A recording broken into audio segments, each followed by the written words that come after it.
El asalto al tren de Glasgow es una de las hazañas criminales más impactantes de los años 60, conocida no solo por la suma exorbitante robada, sino también por la singular forma en que se identificó a los perpetradores. El año de 1963 trajo consigo una serie de eventos que marcaron la historia del Reino Unido. La explosión de la Beatlemanía con la popularización del mítico grupo de Liverpool, el escándalo político conocido como el caso Profumo y los primeros intentos de ingresar en la Comunidad Económica Europea. Sin embargo, otro suceso eclipsó estos acontecimientos en los medios de comunicación y la opinión pública. En el tranquilo trayecto del tren de correos de Glasgow, de Escocia a Londres, cerca de la localidad inglesa de Cheddington, 15 individuos enmascarados instalaron una señal falsa de alto en la vía. Detuvieron el convoy y desengancharon la locomotora, apoderándose de la totalidad del dinero a bordo, 120 sacos repletos de libras.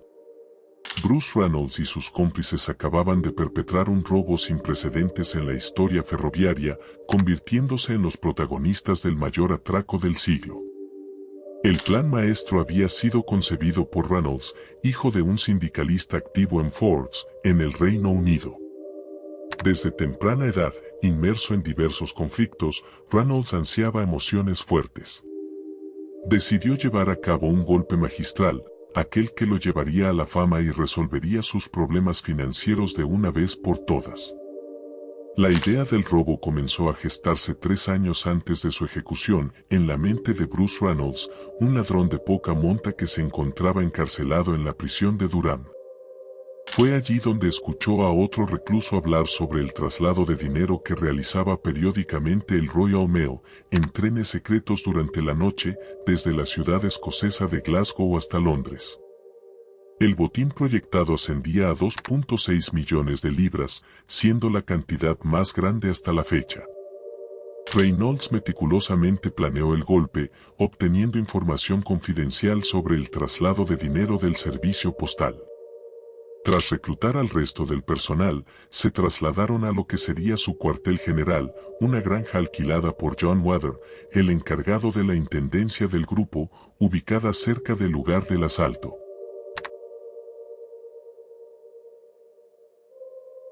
A las 6:50 de la tarde del miércoles 7 de agosto de 1963, el tren especial de la oficina postal ambulante partió de la estación central de Glasgow con destino a la estación de Euston.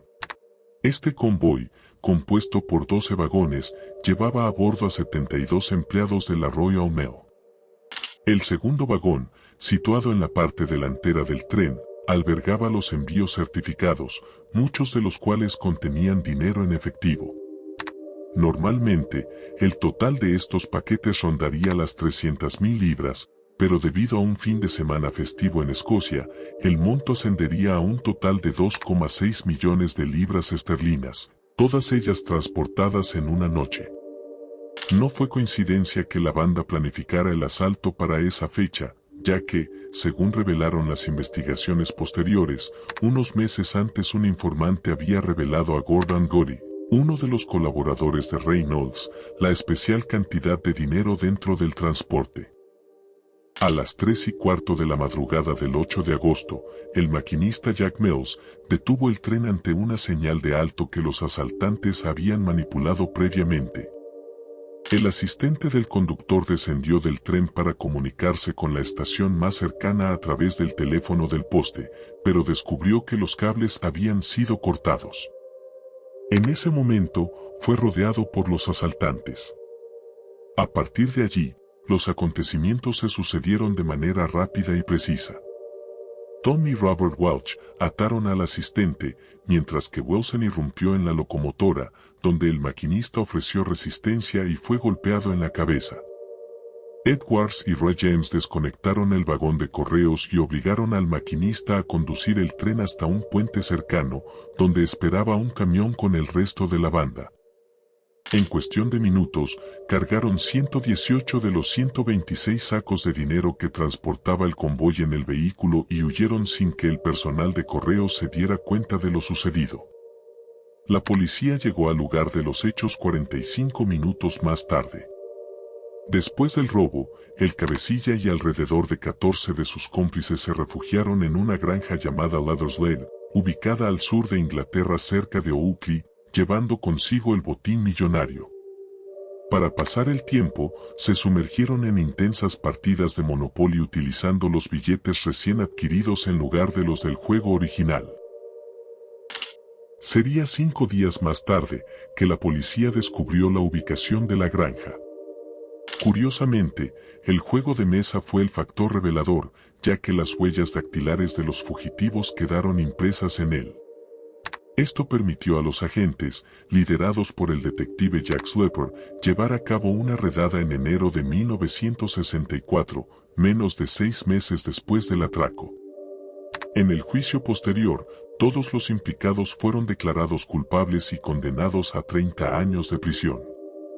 Entre ellos se encontraban destacados nombres como Charles Wilson, Arthur Field y Buster Edwards, aunque lograron cumplir solo la mitad de sus condenas gracias a premios por buena conducta y programas de libertad condicional. Por otro lado, el destino de algunos de los cómplices fue trágico. Wilson fue asesinado en Marbella, Field falleció en un accidente de tráfico y Edwards se suicidó en 1994. A pesar de haber llevado una vida marcada por la delincuencia, la historia de Edwards inspiró la película Buster en 1988, protagonizada por Phil Collins, que popularizó su tema Two Hearts. Sin embargo, 2 de los asaltantes, Bruce Reynolds y Ronald Biggs, se destacaron por alcanzar cierta notoriedad después del robo. El mencionado Ronald Biggs escapó de una prisión en Londres en 1965 después de cumplir una condena de 15 meses. Se refugió inicialmente en París, donde se sometió a cirugía plástica para alterar su apariencia y adquirió nuevos documentos de identidad. Luego se trasladó a Australia en 1970 y finalmente se estableció en Brasil, donde contrajo matrimonio y formó una familia, logrando evitar la extradición. Ronnie se convirtió en el fugitivo más famoso de Gran Bretaña y sería en el 2001, tras 36 años de estar fugitivo, que expresaría su deseo de regresar a su país natal, aunque esto implicara su arresto y encarcelamiento. A pesar de sus graves problemas de salud a los 71 años, Ronnie negoció su retorno. A su llegada, fue arrestado por la policía británica, pero debido a su frágil estado de salud, fue liberado el 7 de agosto de 2009, 2 días antes de su cumpleaños por razones humanitarias, y luego fue trasladado a una residencia. 2 años después, presentó su nueva autobiografía, Odd Man Out, The Last Strands en Londres, demostrando su determinación y persistencia.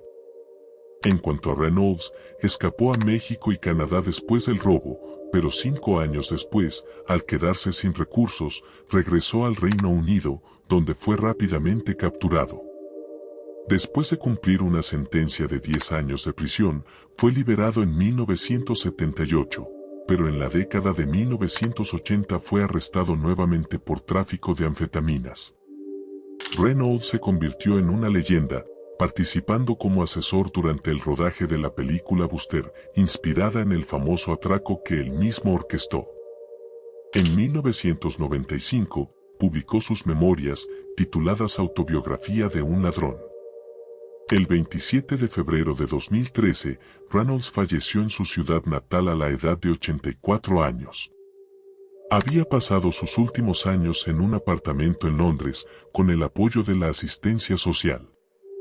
La noticia de su fallecimiento fue anunciada por su hijo Nick, miembro del grupo musical Alabama 3.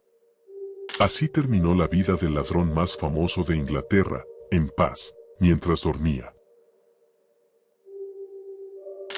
Así culmina esta historia, con todos los implicados, ya ancianos, alcanzando cierta fama y reconocimiento.